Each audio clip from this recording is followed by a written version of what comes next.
நாம் உட்கொள்ளும் மருந்துகள் நம் நோய்களை தீர்க்கக்கூடியதாக இருத்தல் வேண்டுமே தவிர நமக்கு உடல் உபாதைகளை ஏற்படுத்தக்கூடியதாக இருத்தல் கூடாது.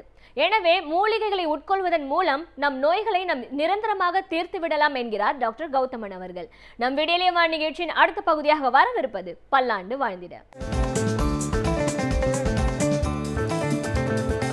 அன்பான கலைஞர் தொலைக்காட்சி நேயர்களுக்கு என்னுடைய இனிமையான காலை வணக்கங்கள். இன்றைக்கி நம்ம பார்க்கக்கூடிய தாவரத்துடைய பெயர் பிறப்பன் கிழங்குன்னு சொல்லக்கூடிய ஒரு வகையான தாவரம். இன்றைக்கு நவீன மருத்துவத்தில் ஒரு குறிப்பிட்ட வகையான நோய் பிரிவை சொல்லுவோம், ஆட்டோ இம்யூன் டிசார்டர்ஸ்ன்னு சொல்லுவாங்க. உடலை பாதுகாக்க வேண்டிய, உடலுக்கு நல்லது செய்யக்கூடிய சில காரணிகள் உடலுக்கு எதிராக வேலை செய்யும்போது ஏற்படக்கூடிய நோய்கள்னு சொல்லலாம்.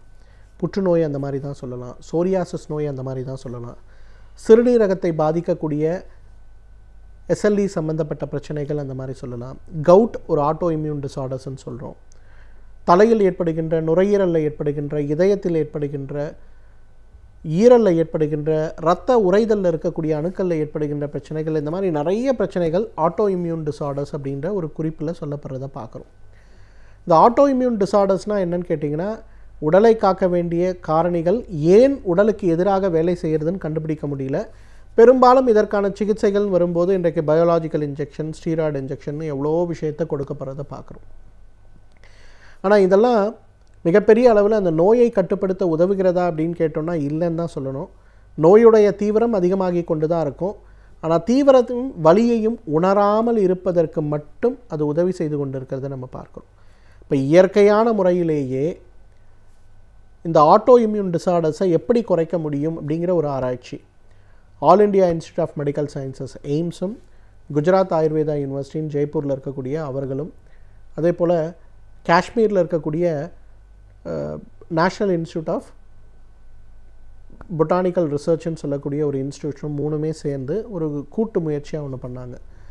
எந்தெந்த மூலிகைகளில் இந்த குணங்கள் இருக்குது, அந்த மூலிகைகள்லேருந்து எடுக்கக்கூடிய எந்த மாலிக்யூல்ஸ்க்கு இந்த மாதிரி விஷயத்தை கட்டுப்படுத்தக்கூடிய ஒரு இன்டகிரேட்டட் ரிசர்ச், பேசிக் சயின்ஸ்லேருந்து ஆயுர்வேதத்திலிருந்து என்னென்ன இன்ஃபர்மேஷன் இருக்குங்கிறத எடுத்துகிட்டு அதை மாடர்ன் மெடிசன் வகையில் புரிதலை கொண்டு வந்து எப்படி வந்து அது வேலை செய்யுதுங்கிறது, உண்மையிலே வேலை செய்யுதா அப்படிங்கிற ஒரு கேள்விகளுக்கும் விடை கிடைக்குமா அப்படிங்கிற மாதிரி இந்த ஒரு ரிசர்ச் பண்ணாங்க. 2004ஆம் ஆண்டு ஆரம்பிக்கப்பட்ட அந்த ரிசர்ச் பார்த்திங்கன்னா இன்று வரையிலும் நடந்து கொண்டு இருக்கிறது. அதில் என்ன பண்ணாங்கன்னா, அந்த பிறப்பன் கிழங்கிலிருந்து எடுக்கக்கூடிய 6 மூலக்கூறுகளை தனித்தனியாக பிரித்தாங்க. அந்த 6 மூலக்கூறுகளுமே இந்த பிரச்சனையை கட்டுப்படுத்துகிறது அப்படிங்கிறத ரொம்ப அழகாக கண்டுபிடிச்சாங்க. ஏன்னா இன்றைக்கு ஸ்டீராய்டு மருந்துகளோ பயோலாஜிக்கல் இன்ஜெக்ஷனோ கொடுக்கும்போது கூட ஒரு லெவல் வரையிலும் கொஞ்சம் நல்லாயிருக்கும், திருப்பம் டிசீஸ் இன்க்ரீஸ் ஆகிறத பார்க்க முடியும். ஆனால் இந்த ஒரு மூலக்கூறை கொடுக்கும்போது ஓரளவுக்கு எலிகளில் நல்ல முன்னேற்றம் ஏற்பட்டது அப்படிங்கிறத கண்டுபிடிச்சாங்க. ஆனால் 6 மூலக்கூறுகளில் எது பெட்டராக வேலை செய்யும் அப்படின்னு சொல்லி ஒரு கேள்வி, எது எந்தெந்த பிரச்சனையை தீர்க்க உதவுன்னு பார்க்கும்போது அதில் 2 மூலக்கூறுகள் சோரியாசிஸ் நோயில் ஏற்படுகின்ற ஆட்டோ இம்யூன் ரெஸ்பான்ஸை குறைக்க உதவுது அப்படின்னும், 2 மூலக்கூறுகள் புற்றுநோயில் ஏற்படுகின்ற ஆட்டோ இம்யூன் டிசார்டர்ஸ் அந்த ஃபேக்டர்ஸை ட்ரிகரை குறைக்க உதவுது அப்படின்னும், ஒன்று முடக்குவாதம்னு சொல்லக்கூடிய ரொமட்டாய்டு ஆர்த்ரைட்டிஸ்லேயும், மற்றொன்று மூளை தேய்வு நோயின்னு சொல்லக்கூடிய மல்டிபிள் ஸ்க்ளீரோசிஸ்லேயும் இது குறைக்க உதவுது அப்படின்றத கண்டுபிடிச்சிருக்காங்க. இதெல்லாம் இப்போ பண்ணுற ஆராய்ச்சிகள். ஆனால் 5000 வருடங்களுக்கு முன்பு ஆயுர்வேத மருத்துவத்தில் பார்த்திங்கன்னா இந்த பிறப்பன் கிழங்கு அப்படிங்கிறத உடலை வருத்தி உடல் உருகி போகின்ற மிகப்பெரிய நோய்களில் மருந்தாக உபயோகப்படுத்தப்பட்டிருக்கிறத பார்க்குறோம். முதலாவது பார்த்திங்கன்னா சோரியாசிஸ் நோய்க்கு இந்த பிறப்பன் கிழங்கு ஒரு மிகச்சிறந்த மருந்துன்னு சொல்லலாம். நல்லா அரைத்து எடுக்கக்கூடிய அந்த சூரணத்தை ஒரே ஒரு தேக்கரண்டி எடுத்து வெந்நீரில் கலந்து காலை ஒரு வேளை உணவுக்கு முன்பு, இரவு ஒரு வேளை உணவுக்கு முன்புன்னு எடுத்துக்கும் போது மிகப்பெரிய அளவில் மாற்றம் ஏற்பட்டு இருக்கிறத நம்ம பார்க்க முடியும். இரண்டாவது பார்த்திங்கன்னா, இன்றைக்கு பிறப்பன் கிழங்கிலிருந்து கிடைக்கக்கூடிய அந்த ஒரு க்ஷாரம்னு சொல்லுவோம், ஆல்கலின்னு சொல்லுவோம். பொதுவாக என்ன பண்ணுவாங்கன்னா ஆயுர்வேத மருத்துவத்தில் இந்த பிறப்பன் கிழங்கை நல்லா தூளாக்கிட்டு ஒரு சட்டியில் போட்டு இன்னொரு சட்டியை மேலே போட்டு சீலை செய்து உள்ளே வச்சு புடம் போடுவாங்க. 21 முறை இந்த மாதிரி புடம் போட்டு எடுக்கும்போது பார்த்திங்கன்னா பழுப்பு கலந்த ஒரு பச்சை கலந்த ஒரு சாம்பலாக அது வர்றதை பார்க்க முடியும். அந்த சாம்பலை வெறும் 500 மில்லிகிராம் அளவுக்கு எடுத்து இன்றைக்கு பால்வினை நோய்கள்னு சொல்லக்கூடிய செக்ஷுவலி டிரான்ஸ்மிட்டட் டிசீஸ்ன்னு சொல்லக்கூடிய நோய்களுக்கு கொடுக்கும்போது மிகப்பெரிய அளவில் அந்த இடத்துல அடிக்கடி ஏற்படுகின்ற எரிச்சல், அரிப்பு, வேதனைகள் இவையெல்லாம் தீர்ந்து போய்விடுவதை பார்க்க முடியும். ஏன்னா நிறைய நேரங்களில் பார்த்திங்கன்னா இன்றைக்கு பால்வினை நோய்கள் ஏற்படும் போது கொடுக்கக்கூடிய மருந்துகள் இன்றைக்கு குறிப்பாக நவீன மருத்துவத்தில் கொடுக்கக்கூடிய மருந்துகள் அந்த நேரத்தில் அது கட்டுப்படுத்தி வைக்க உதவுறதையும், சில நேரங்களில் அதோட பாதிப்பு அதிகமாகி சிறுநீரக பிரச்சனை, மூட்டுகளில் பாதிப்புகள் அதிகமாகி பிரச்சனை, ஒவ்வொரு நேரம் சிறுநீர் கழிக்கும் போதும் கடுமையான எரிச்சலுடன் ஏற்படுகின்ற பிரச்சனை ரொம்ப அதிகமாக இருக்கிறத பார்க்க முடியும். அந்த எரிச்சல் வலிகளை குறைப்பதற்கு பிறப்பன் கிழங்கிலிருந்து எடுக்கக்கூடிய அந்த ஒரு க்ஷாரம்னு சொல்லக்கூடிய ஆல்கலி ஒரு மிகச்சிறந்த மருந்தாக இருக்கிறத பார்க்குறோம். மார்பக கட்டிகள், அதாவது புற்றுநோய் இல்லாத மார்பக கட்டிகள்னு சொல்லுவோம். மாதவிலக்கு நேரங்களில் மட்டும் பெண்களுக்கு பார்த்திங்கன்னா சுருக்குன்னு மார்பு ஃபுல்லாக வலி இருக்கிறத பார்க்க முடியும். சில நேரங்களில் மார்பகத்திலிருந்து திரவமும் மஞ்சள் நிறமான அல்லது பச்சை நிறமான பழுப்பு நிறமான திரவம் அழுத்தினால் மட்டும் வெளியில் வருவதை நம்ம பார்க்க முடியும். சில நேரங்களில் மேல்புறமாக தொட்டு பார்க்கும்போதே அந்த இடத்துல கட்டிகள் போன்று ஏதோ ஒரு அமைப்பு இருக்கிறத பார்க்க முடியும். இந்த 3 வகையான பிரச்சனைகள் ஏற்படும் போதும் இதை குறைப்பதற்கு, அதாவது புற்றுநோய் அற்ற சாதாரண மார்பக கட்டிகளை குறைப்பதற்கு இந்த பிறப்பன் கிழங்கிலிருந்து எடுக்கக்கூடிய சூரணம் ஒரு மிகச்சிறந்த மருந்தாக இருக்கிறது பார்க்குறோம். இதை ஒரு 500 மில்லிகிராம் அளவுக்கு எடுத்து சிறிதளவு நெய் அல்லது வெண்ணெயில் கலந்து காலை ஒரு வேளை இரவு ஒரு வேளைன்னு ஒரு குறைந்தது ஒரு 3 அல்லது 4 மண்டலங்கள் சாப்பிடும்போது மிகப்பெரிய அளவில் அந்த கட்டிகள் குறைந்து உடலில் நல்ல மாற்றங்கள் ஏற்பட்டு விடுவதை நம்ம பார்க்க முடியும். இன்றைக்கி நிறைய இளம்பெண்கள் பார்க்கும்போது இந்த கட்டிகள் வருது, மருத்துவர்கிட்ட போகிறாங்க, ஸ்கேன் பண்ணுறாங்க. புற்றுநோய் கட்டி கிடையாது, ஆனால் இருந்தாலும் அது ஏன் இருக்கணும், அது ஆப்ரேஷன் பண்ணி எடுத்துடலான்னு எடுக்கிறாங்க. ஒரு வருஷம் ஆன பிறகு பார்த்தா திருப்பி அந்த இடத்துல இன்னொரு கட்டிகள் வர ஆரம்பிக்குது. அப்போ ஒரு பய உணர்வு ஏற்படுது இல்லையா? அப்போ அறுவை சிகிச்சையே இல்லாமல் இயற்கையாக அதை கரைக்கக்கூடிய சிகிச்சைன்னு வரும்போது அதற்கு நமக்கு உதவி செய்யக்கூடிய மிக அழகான ஒரு அருமருந்து எது அப்படின்னு பார்த்தீங்கன்னா, இந்த ஒரு பிறப்பன் கிழங்கிலிருந்து எடுக்கக்கூடிய இந்த ஒரு க்ஷாரம் அதுக்கான வேலையை செய்வதை பார்க்க முடியும். இன்றைக்கு கருப்பையில் ஏற்படுகின்ற கட்டிகளுக்காகவும் கருமுட்டை பையில் ஏற்படுகின்ற கட்டிகளுக்காகவும் அறுவை சிகிச்சை செய்து கொண்டிருக்கக்கூடிய பெண்கள் நிறைய பேர் இருக்கிறத பார்க்க முடியுது. ஒரு 4 மாதத்துக்கு முன்பு திருச்சியில் கூட ஒரு அம்மா வந்திருந்தாங்க. வெறும் 37 வயது தான். கருப்பை வலி இருக்குது, என்னன்னு போய் பார்க்கும்போது கருப்பையில் சாதாரண கட்டிகள் தான் இருந்திருக்கு, புற்றுநோய் கட்டிகள் கிடையாது. ஆனால் எதுக்கு அதை கஷ்டப்படுறீங்க, அறுவை சிகிச்சை பண்ணி எடுத்துருங்க அப்படின்னு சொல்லியிருக்காங்க. அவங்க இல்லை வேண்டான்னு சொல்லிட்டு என்னை பார்த்து என்ன பண்ண முடியும்னு கேட்கும்போது உணவு முறைகள் என்ன ஃபாலோ பண்ணணும், உடற்பயிற்சி என்ன தேவைன்னு சொல்லிட்டு அது கூட அவர்களுக்கு இந்த பிறப்பன் கிழங்கிலிருந்து எடுக்கக்கூடிய இந்த ஒரு க்ஷாரத்தை தான் நான் அவங்களுக்கு மருந்தாக கொடுத்தேன். ஒரு 3 மாத காலம் அதை உபயோகப்படுத்திட்டு பிறகு ஸ்கேன் செஞ்சுட்டு வாங்க அப்படின்னு சொல்லும்போது பார்க்கும்போது அவர்களுக்கு அந்த கட்டிகளும் இல்லை, வீங்கி இருந்த கருப்பை கூட மீண்டும் நார்மலுக்கு விட்டதை நம்ம பார்க்க முடிந்தது. அந்த அளவுக்கு அடினோமயோசிஸ் சம்பந்தப்பட்ட, ஃபைப்ராய்டு சம்பந்தப்பட்ட பிரச்சனைகளை கூட நிரந்தரமாக தீர்க்கக்கூடிய அருமருந்துகளில் ஒன்று எது அப்படின்னு பார்த்தீங்கன்னா இந்த பிறப்பன் கிழங்கிலிருந்து எடுக்கக்கூடிய அந்த சாம்பல் அல்லது க்ஷாரம்னு சொல்லலாம். எனவே நேயர்களே, இந்த பிறப்பன் கிழங்கை பொறுத்தவரையிலும் தீர்க்க முடியாமல் இருக்கக்கூடிய, தீர்க்க முடியாதுன்னு இன்றைக்கு நம்பப்படுகின்ற எவ்வளவோ பிரச்சனைகளை தீர்க்கக்கூடிய ஒரு அழகான அருமருந்து. ஆயுர்வேத மருத்துவம் மட்டுமல்ல, சித்த மருத்துவத்திலையும் பெரிய பெரிய நோய்களை தீர்க்கக்கூடிய மருந்துகளுடைய தொகுப்பில் நிச்சயமாக அந்த பிறப்பன் கிழங்கு இருக்கிறத நம்ம பார்க்க முடியும். தகுந்த மருத்துவ ஆலோசனையின் பேரில் சரியான உணவு கட்டுப்பாடுகளுடன் கூடி இதை ஒரு மருந்தாக நம்ம பயன்படுத்தி வந்தோமேயானால் நம்மாலும் பல்லாண்டு காலம் ஆரோக்கியமாக வாழ்ந்திட முடியும். சமூகத்தில் நடக்கும் நன்மைகள் தீமைகள் என்னென்பதை அறிந்து அவற்றிற்கான தீர்வினை எவ்வாறு காணலாம் என்பதை பற்றி நம்மிடையே பகிர்ந்து கொள்ள வருகிறார் எழுத்தாளர் மனுஷபுத்திரன் அவர்கள். நாம் விடியலை வா நிகழ்ச்சியின் அடுத்த பகுதியாக வரவிருப்பது தீதும் நன்று.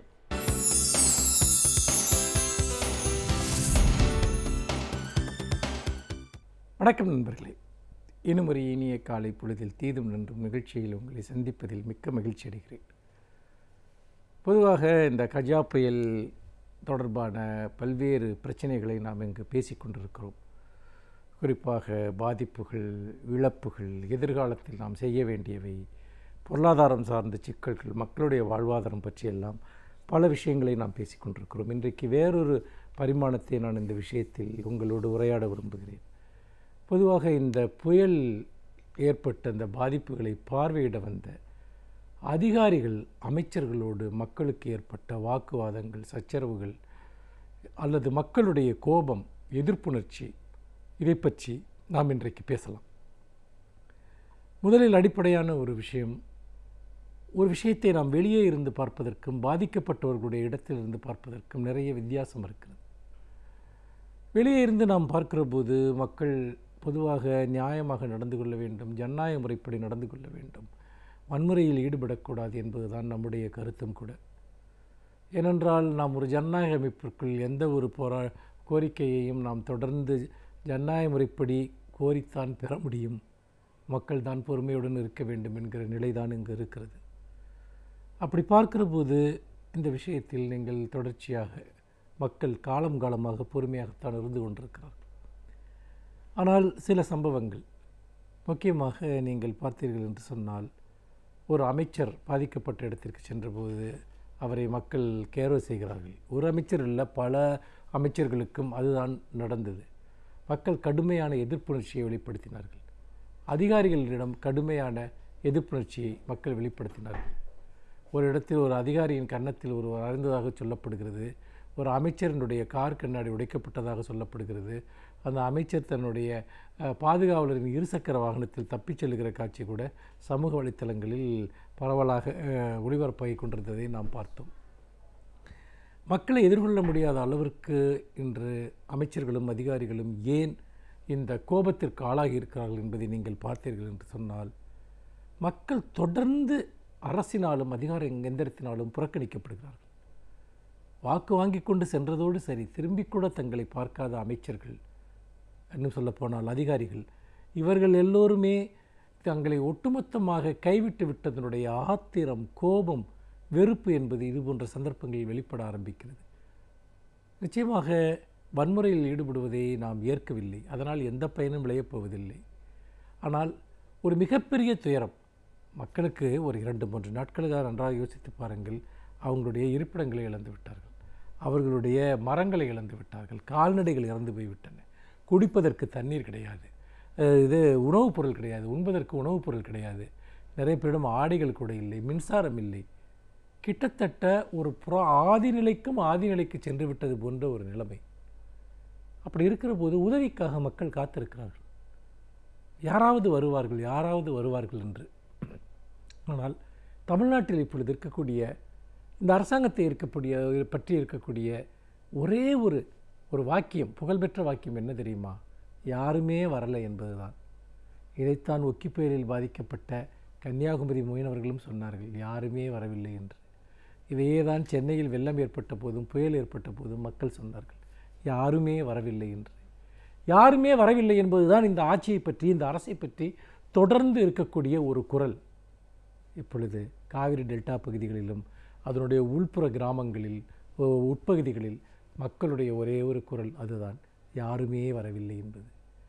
யாருமே வராத இந்த அவலத்தை, நமக்கென்று ஒரு அரசு இருக்கிறதா, நமக்கென்று மக்கள் பிரதிநிதிகள் இருக்கிறார்களா என்று பார்த்தால் எதுவுமே இல்லை. உள்ளாட்சி தேர்தல்கள் நடத்தாதனால் உள்ளாட்சி பிரதிநிதிகள் கிடையாது. பல சட்டமன்ற தொகுதிகளில் சட்டமன்ற உறுப்பினர்களே இல்லை. அது மட்டுமல்ல, ஆளும் கட்சியாக இருக்கக்கூடிய சட்டமன்ற உறுப்பினர்களும் அமைச்சர்களும் அந்த தொகுதிக்கு வருவதே கிடையாது. இப்படியாக தொடர்ச்சியாக புறக்கணிப்பு, அலட்சியம். ஆனால் மக்கள் தாங்கிக் கொள்கிறார்கள். ஏதோ ஒரு விதத்தில் நிலைமை மாறும். தங்களை தாங்களே சார்ந்து, தங்களுக்கு தாங்களே உதவி கொண்டு மக்கள் எப்படியோ வாழ்க்கையை ஓட்டுகிறார்கள். ஆனால் அவர்கள் அப்படி வாழ்க்கையை ஓட்டுவதற்கான இந்த அடிப்படையான அனைத்து ஆதாரங்களும் ஒரு புயலில், ஒரு இயற்கை பேரிடரில் நிர்மூலமாகி விடுகிற போது அத்தனை கோபமும் வேதனையும் மக்களிடம் வெடிக்கிறது. ஏனென்றால் நீங்கள் அந்த இயற்கை பேரிடர் காலங்கள் என்பது ஒரு நாள் என்பது நமக்கு வெளியே இருந்து பார்க்கிற போது அது ஒரு நாள். ஆனால் மின்சாரம் இல்லாமல், உணவு இல்லாமல், தண்ணீர் இல்லாமல், கழிவறை வசதிகள் இல்லாமல் நீங்கள் அனைத்தையும் இழந்து இருக்கிற போது ஒரு நாள் என்பது ஒரு வருடம் போன்றது. நான் இதை பற்றி ஏற்கனவே எழுதியிருக்கிறேன், விரிவாக இதை பற்றி பேசியிருக்கிறேன். அதாவது இந்த பேரிடர்களுக்குள் சிக்கிக்கொண்டவர்களுடைய ஒரு நாள் என்பது அது ஒரு வருடம் போன்றது. அது ஒரு வருடத்தினுடைய துயரம், ஒரு 10 வருடத்தினுடைய துயரம். அவ்வளவு நீண்டதாக அந்த துயரம் இருக்கும். திக்கற்ற நிலை, பரிதவிக்கக்கூடிய ஒரு நிலை. அப்படி திக்கற்ற நிலையில் இருக்கிற போது மக்கள் கோபப்படுகிறார்கள், ஆத்திரப்படுகிறார்கள், வேதனைப்படுகிறார்கள். அரசினுடைய செயலற்ற தன்மை. முதலமைச்சர் என்ன சொல்கிறார்? ஜீபூம்பா என்று ஒரு மாயாஜாலமாக நீங்கள் இது மின்கம்பங்களை நட்டுவிட முடியாது என்று சொல்கிறார். சரி, நீங்கள் வேறு என்னதான் செய்தீர்கள்? மக்கள் கோபப்படுகிறார்கள் என்றால் அதற்கு மாற்று ஏற்பாடுகள் ஏதாவது செய்யப்பட்டதா? போய் மக்களிடம் போய் நீங்கள் அதை விளக்கினீர்களா? ஒரு அமைச்சர் கெட்ட வார்த்தை சொல்லி மக்களை திட்டுகிறார், அதை நாம் பார்க்கிறோம். இதுதான் மக்களை அணுகக்கூடிய முறையா? சில இடங்களில் மக்கள் கோபப்படுகிறார்கள் என்று சொன்னால் அவர்கள் அளித்த வாக்குகளில் தானே நீங்கள் அமைச்சர்களாக வந்தீர்கள். சட்டமன்ற உறுப்பினர்களாக வந்தீர்கள். ஒரு வேதனையினுடைய வெளிப்பாடாக அவர்கள் கோபப்படுகிறார்கள். ஏன் ஒரு நாள் அந்த கோபத்தை நீங்கள் ஏற்றுக்கொள்ள மாட்டீர்களா? அவர்களுக்கு புரிய வைக்க முயற்சிக்க மாட்டீர்களா? ஒன்றுமே இல்லாதவர்களுடைய கோபம் அது. உங்களிடம் அதிகாரம் இருக்கிறது, உங்களிடம் எல்லா விதமான வசதி வாய்ப்புகளும் இருக்கின்றன, மக்களிடம் எதுவுமே கிடையாது. ஒன்றுமே இல்லாதவர்களுடைய கோபம், பறிகொடுத்தவர்களுடைய கோபம். ஏன் அந்த கோபத்தை ஒரு நாள் உங்களால் சகித்துக்கொள்ள முடியாதா? அவர்களுக்கு புரிய வைக்க முடியாதா? ஆனால் நீங்கள் என்ன செய்கிறீர்கள்? வீடு வீடாக புகுந்து மக்களை கைது செய்கிறீர்கள், சிறையில் அடைக்கிறீர்கள். ஏற்கனவே வீடு வாசல்கள் உடைமைகளை இழந்து நிற்கக்கூடிய மக்களிடம் அவர்கள் வீடுகளில் புகுந்து நீங்கள் கைது செய்கிறீர்கள் என்று சொன்னால் இந்த அரசு எவ்வளவு இதயமற்ற ஒரு அரசாக இருக்க வேண்டும் என்பதை நினைத்து பாருங்கள். இதுதான் ஜனநாயகமா? இதுதான் நீங்கள் மக்கள் பிரதித்துவ ஆட்சி நடத்துகிறீர்கள் என்பதனுடைய அர்த்தமா? மக்கள் கொடுக்கிற வரிப்படத்திலும் மக்கள் கொடுத்த அதிகாரத்திலும் தானே நீங்கள் ஆட்சி நடத்தி கொண்டிருக்கிறீர்கள்.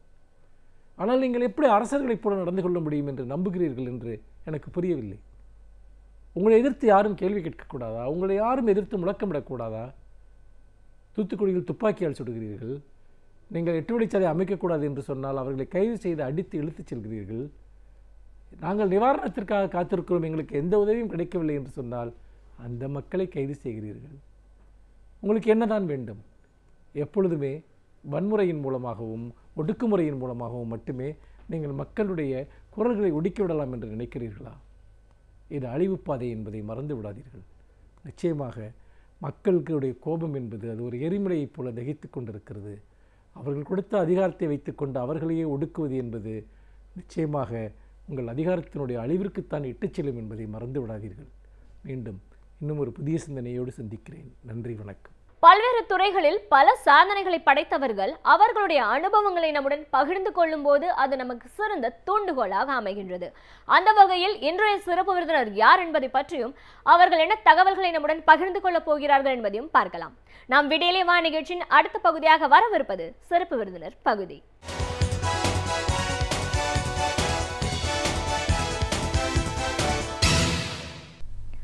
வணக்கம் நேயர்களே, விடியலே வா நிகழ்ச்சியின் சிறப்பு விருந்தினருக்கான நேரம் இது. இன்றைய சிறப்பு விருந்தினர் டாக்டர் சிவபாலன்.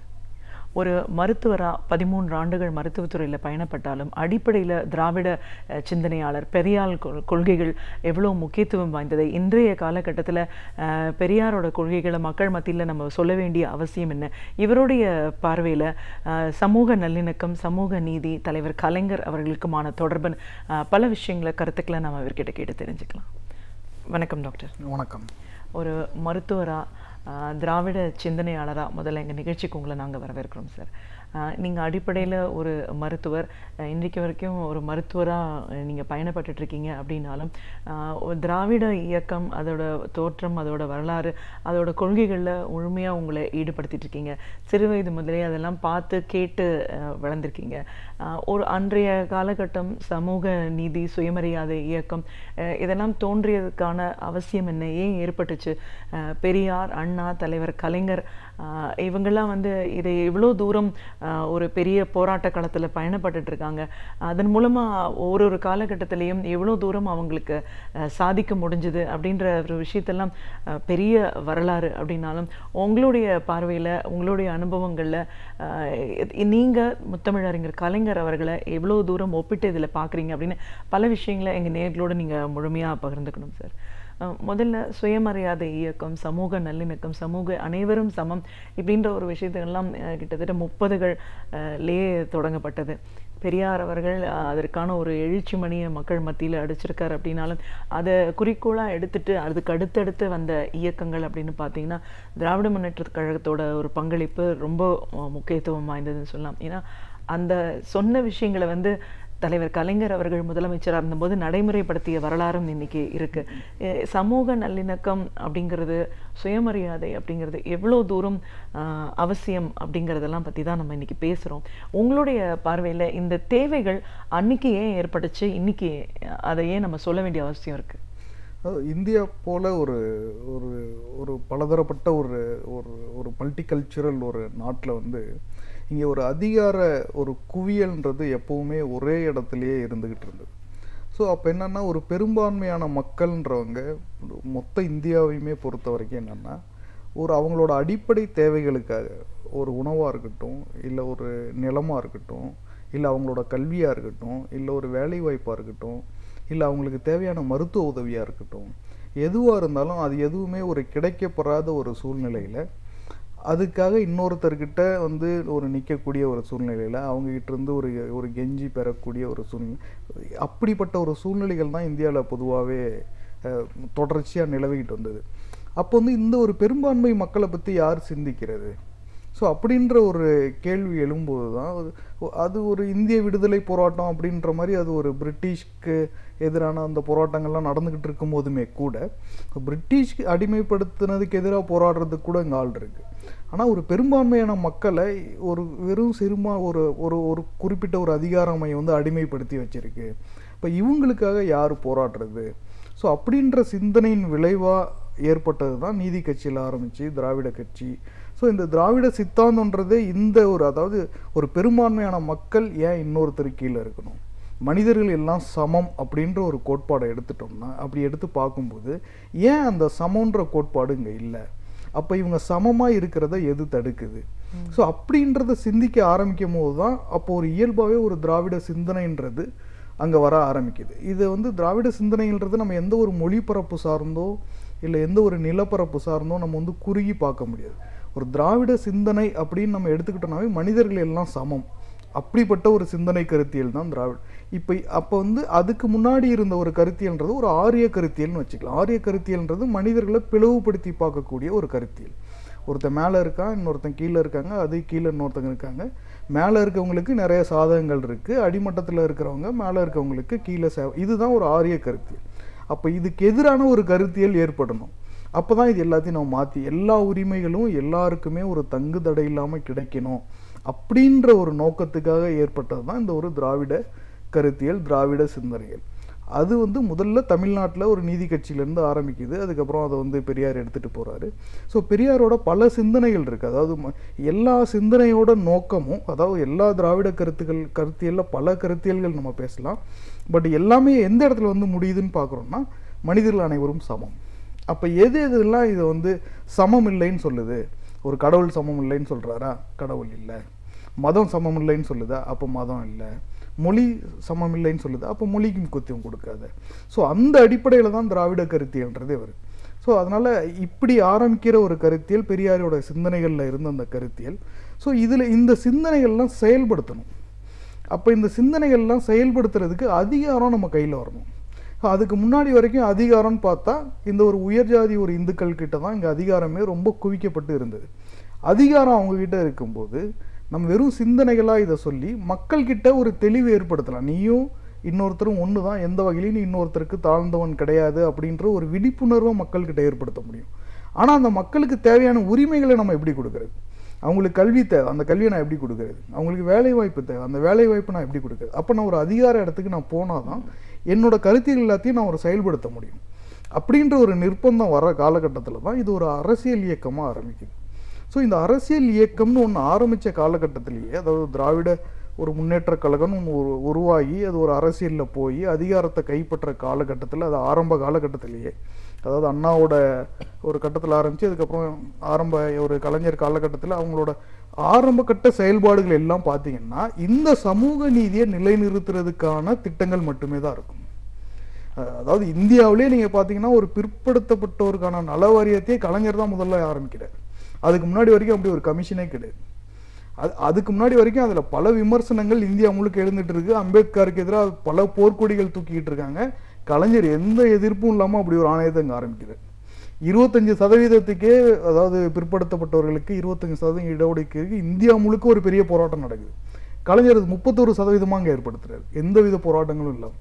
ஏன்னா அதுக்கு முதல்ல மக்களை தயார் பண்ணுறாங்க. மக்களை தயார் பண்ணுறதுக்கு பெரியாரோட கருத்தியல், அதுவும் அந்த பிரச்சாரங்கள் அதெல்லாம் ரொம்ப தேவையானதாகவும் உதவிகரமாகவும் இருந்தது. மக்கள் தயாரானதுக்கு அப்புறமும் அப்போ அந்த மக்களுக்கு உரிமையை கொடுக்கறதுக்காக ஒரு அதிகாரத்தை கைப்பற்றும் போது அப்பவும் மக்கள் இவங்க பக்கம் நிற்கிறாங்க. ஸோ இந்த அதிகார மையத்துக்குன்னு ஒன்று வரும்போது, ஒரு அரசியல் இயக்கமாக மாறும்போது, அது ஒரு ஆட்சியை கைப்பற்றும் போது இந்த சிந்தனைகள் எல்லாம் ஒவ்வொன்றா செயல்படுத்த துவங்குறாங்க. ஸோ இதுதான் இந்தியாவோட, அதாவது தமிழ்நாட்டை வளர்ச்சின்னு பார்த்தோம்னா இதுதான் முக்கியமான காலகட்டம். இந்த ஆரம்பகால இந்த ஒரு திராவிட முன்னேற்ற கழகம் ஆட்சியை கைப்பிடிச்சு அவங்களோட ஆரம்பகால செயல்பாடு தான் இன்றைக்கி நம்ம ரொம்ப ஒரு ஸ்ட்ராங்கான ஒரு மாநிலமாக இருக்கிறதுக்கு, எல்லா வகையிலையும் ஒரு முன்னேறிய மாநிலமாக இன்றைக்கி நம்ம அனுபவிச்சுட்டு இருக்க எல்லா சுகங்களுக்கும் அந்த ஆரம்ப காலகட்டத்தில் போட்ட அந்த அடித்தளம் தான் காரணம். அது ஒரு முக்கியமான ஒரு காலகட்டம் அது. கண்டிப்பா. இதுல பெண்களுக்கு அப்படின்னு பார்க்கும்போது அதிகப்படியான ஒரு முக்கியத்துவம் கொடுத்தது. பெரியார் சிந்தனை அப்படின்னு பார்க்கும்போது பெண்ணியம் சார்ந்த பெண் உரிமைக்காக மிகவும் பாடுபட்டவர் அப்படின்னு சொல்லலாம். தலைவர் கலைஞர் அவர்கள் தான் அவருடைய ஆட்சி காலத்துல தான் சொத்துரிமை பெண்களுக்கு சமம் அப்படிங்கிறது ஒண்ணு சட்டமாக்கப்பட்டது. இந்த பெண் உரிமை, பெண் சமுதாய மேம்பாடு அப்படின்னு வரும்போது தலைவர் கலைஞர், முத்தமிழறிஞர் கலைஞர் அவர்களுடைய பங்களிப்பு எவ்வளவு தூரம் செயல்பாட்டுக்கு வந்துச்சு? நான் முன்னவே சொன்ன ஒரு திராவிட கருத்தியல்ன்றது என்னன்னா, எங்கெங்கெல்லாம் ஏதோ ஒரு காரணத்தினால ஒருத்தர் ஒடுக்கப்படுறாங்களோ அந்த ஒடுக்கப்படுற மக்களுக்கு சாதகமாக நிற்கிறது தான் திராவிட கருத்தியல். அப்படின்னு வரும்போது இங்கே ஜாதி ரீதியாக மொழி ரீதியாக ஒருத்தர் வந்து அடிமைப்பட்டு அவங்க கூட நிற்கிற மாதிரியே இன்னொரு ஒரு ஒரு ஒரு செக்ஸ்னால, ஒரு பாலினத்தினால ஒருத்தங்க அடிமைப்படுத்தப்படுறாங்க அப்படின்னா, ஸோ அப்போ வந்து பெண்ன்றது வெறும் ஒரு செக்ஸ் பேசிஸில் அவளுக்குரிய அதிகாரங்கள், அந்த பெண்ணுக்குரிய உரிமைகள் எல்லாம் மறுக்கப்படும் போது அப்போ இயல்பாகவே திராவிட கட்சிகள் அந்த பெண்ணுக்கு சாதகமான நிற்கக்கூடிய ஒரு சூழ்நிலைன்றது உருவாயிடுது. இது வந்து நல்லாவே, அதாவது பெரியார்லேருந்து ஆரம்பித்து பெண்ணியன் அடிமையானான்றது அவ்வளோ ஒரு முக்கியமாக, அதாவது பெண்ணுக்குரிய அந்த ஸ்டீரியோடிபிக்கல் அந்த வேலைகள், அந்த திங்கிங், அந்த செயல்பாடுகள், இந்த ஒரு ஜாதி அமைப்பில், இந்த குடும்ப அமைப்பில் இந்த ஜாதியத்தை நிலைநிறுத்துறதுக்கு ஒரு பெண் எந்த வகையிலலாம் வந்து இந்த குடும்ப அமைப்பு பயன்படுத்திக்குது, அதில் எவ்வளோ ஒரு மோசமான ரோலை வந்து பெண் சார்ந்த உரிமைகள்லாம் எப்படிலாம் மறுக்கப்படுது, இதெல்லாம் தெளிவான ஒரு புரிதல் இருந்திருக்கு அப்போ. ஸோ அப்போ இந்த ஒரு தெளிவான புரிதல், இந்த ஒரு கட்டமைப்பை வச்சுக்கிட்டு தான் எங்கெங்கெல்லாம் இங்கே ஒரு பெண்ணால் அவளோட உரிமை மறுக்கப்படுது, கல்வி மறுக்கப்படுது, வேலை மறுக்கப்படுது, அவளோட சுதந்திரம் மறுக்கப்படுது, ஸோ அப்படின்ற ஒரு சரியான புரிதல் ஏற்படும் போது அப்போ அதெல்லாம் நோக்கி அதுக்கு எதிரான செயல்பாடுகள் மூலியமாக ஒரு முழு அதாவது ஒரு முழு பெண்ணியவாதி கூட யோசிக்க முடியாத அளவுக்கு பெரியாரும் கலைஞரும் ஒரு பெண்களின் நலனுக்காக கண்டிப்பாக அந்த காலத்திலேருந்து நிறைய திட்டங்களை உருவாக்கியிருக்காங்க. நீங்கள் சொன்ன மாதிரி பெண்ணுரிமைக்கு, சொத்துரிமைக்கு வந்து இங்கே தனி சட்டம் தமிழ்நாட்டில் தான் வருது. அது அம்பேத்கர் பண்ணும்போது அம்பேத்கருக்கு வந்து பெரும்பான்மை இல்லாமல் பார்லிமெண்ட்லேருந்தே அனுப்பிடுறாங்க அந்த பில்லை பாஸ் பண்ண விடாமல். பட் அதுக்குரிய முதல் சட்டம் கலைஞரால் தான் கொண்டு வரப்பட்டது. அது இல்லாமல் இந்த விதவைன்ற பேரையே மாற்றி கைம்பெண்ணு கலைஞர் அப்படி ஒரு பேர் கொண்டு வராரு. அவங்களுக்கு மறுமண சட்டம் வருது. அதுக்கப்புறம் பெண் குழந்தைகளுக்கு சிறப்பு திட்டம், கர்ப்பிணி காலத்தில் அதாவது தாய் சேய் நலவாரியம்னு ஒன்று அமைக்கிறாரு. ஸோ கர்ப்பிணி காலத்தில் ஒரு பெண்ணுக்கு டாக்டர் முத்துலட்சுமி உதவி திட்டம் அதை கொடுக்குறாரு. பெண்களோட கல்வி மேலே அவ்வளோ ஒரு பிரியமாக இருந்தார், அவ்வளோ ஒரு லட்சியங்களோட கலைஞர் இருந்தார்னு சொல்லலாம். பெண் கல்விக்காக நிறைய திட்டங்களில் அவர் வந்து செயல்படுத்த துணிஞ்சார். அது மேலே வந்து நிஜமாகவே ஒரு ஒடுக்கப்பட்டவங்க அப்படின்ற கல்வியை விட பெண் கல்வி மேலே கொஞ்சம் ஒரு அதிகமான ஒரு ஈடுபாடும் ஒரு அதிகமான ஒரு லட்சியமும் அவருக்கு இருந்ததாக நான் நினைக்கிறேன். கண்டிப்பாக சார். இந்த விஷயங்கள் ஒன்னொன்னுத்துலேயும் ஒரு தனித்துவமான ஒரு சிந்தனை அப்படின்னு வரும்போது இடஒதுக்கீடு அப்படிங்கிறத ரொம்ப வலியுறுத்தி சொன்னப்பட்டது. அதில் தமிழ்நாட்டில் மட்டும்தான் இவ்வளோ தூரம் அது சிறப்பாக செயல்பட்டிருக்கு அப்படின்னும் போது அவருடைய காலகட்டங்கள் தான் சொல்லணும்.